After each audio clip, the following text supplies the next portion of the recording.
Okay.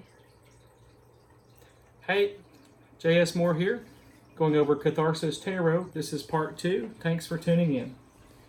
All right, let's dive right into it. 7 of Coins, sticking with our Egyptian theme. 7 of Cups, that's a young Athena. 6 of Spears. 7 of Swords. The Chariot. We chose to use the 4 Horsemen here because it's about control and willpower. Anytime these landscape cards come up, you want to go clockwise or counterclockwise, whichever you choose to do, but the book, I think, says clockwise. Whatever you're comfortable with. 8 of Coins, 8 of Cups, 8 of Spears, 8 of Swords, Strength, Atlas, and the Universe. Love that card. 9 of Coins, 9 of Cups, 9 of Spears, 9 of Swords. This is nice. It's about knot trimmers and panic attacks, different things. The Hermit. Love this Hermit card. This is based on Miyamoto Musashi, who was a Shogoshi in the 1600s. He also wrote a book called The Book of Five Rings. This is about searching for truth, finding your own answers, seeking about who you are, not being the person you're told you are, but following your heart. The 10 of Coins, 10 of Cups, 10 of Spears, 10 of Swords. Ah, the Wheel of Fortune. Use the Vitruvian Man there. And yeah. Justice. This is in the eyes of the beholder. The Princess of Coins. That's Hathor in Egyptian mythology. The Princess of Cups. Artemis. The Princess of Spears. Freya. The Princess of Swords. One of my favorite cards. This is the Morrigan from the Tuatha De Danann.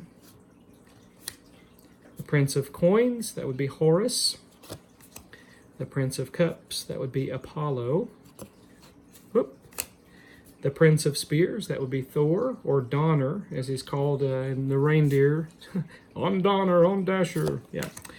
The Prince of Swords, Nuada of the Silver Hand, and the Sword of Light. This is our sword suit. And all of our suit cards are based on the Tuatha De Danann, the 4 treasures. And I'll get to that. So you have the Sword of Light. Now Lou Lufthansen, or Lou of the Long Hand, right here, he has a spear called the Geibolga. The Geibolga is our spears thing, but for the Norse deity Odin also, he has a spear called Gungnir. They parallel one another. This is the Hanged Man, Prometheus, which means foresight, the Fire Giver. Death. This is Cuchulainn. Cuchulainn was the son of the sun god Lu in the Tuatha De Danann pantheon of mythology. Cuchulainn faced an army alone, and he was mortally wounded. He asked for a drink. He went to the river, took his drink, and he crossed the river ford, where he tied himself to a standing stone. And the army would not approach him for fear that he was still alive. 3 days passed. They knew he was dead when ravens perched on his shoulder and pecked out his eyes, at which point they beheaded him and cut off his right hand. But that's a good story here. This book on Raven's Wing by Morgan Llewellyn tells the story of the Toyn, or the Toynbee Kulingi, and Cuchulainn.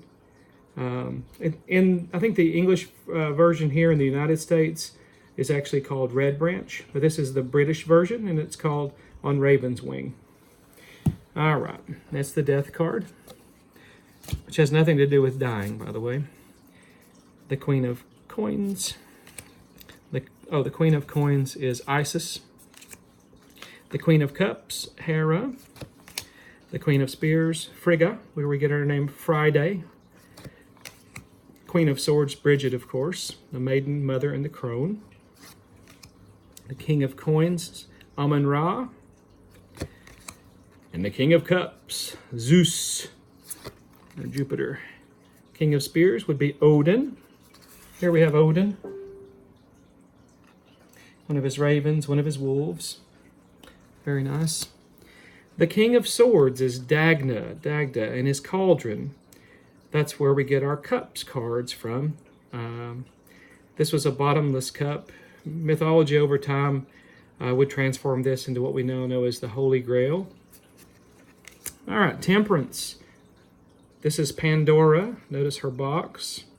If you look close, you can find all kinds of images here with Temperance card. There's lots of symbols that you'll find when you start looking at Howcroft's artwork.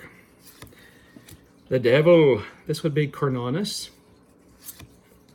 The Tower. We base this also off of the Lighthouse of Alexandria. The Star. Always a lucky card. And I like what Howcroft did here with the water. See the heart there? Very nice job. The Moon. This is one of my favorite cards. It's got Sobek and Thoth. And yeah, I really like the light coming through the pyramid there, because those are aligned with the solstice and the equinox, so that's important. The Sun, Lu and his gay Bolga, fighting the Furbolg. This is Judgment, I'm sorry. This is Arachne and Pallas Athena. You look close on her breastplate, that's Medusa. And Arachne, of course, for her vanity and her confidence, was punished and turned into an arachnid spider.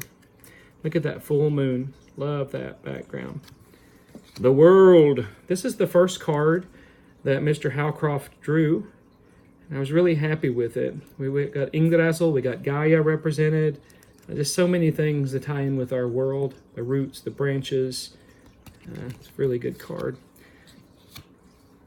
Good. All right, tune back in to part number 3. Thank you.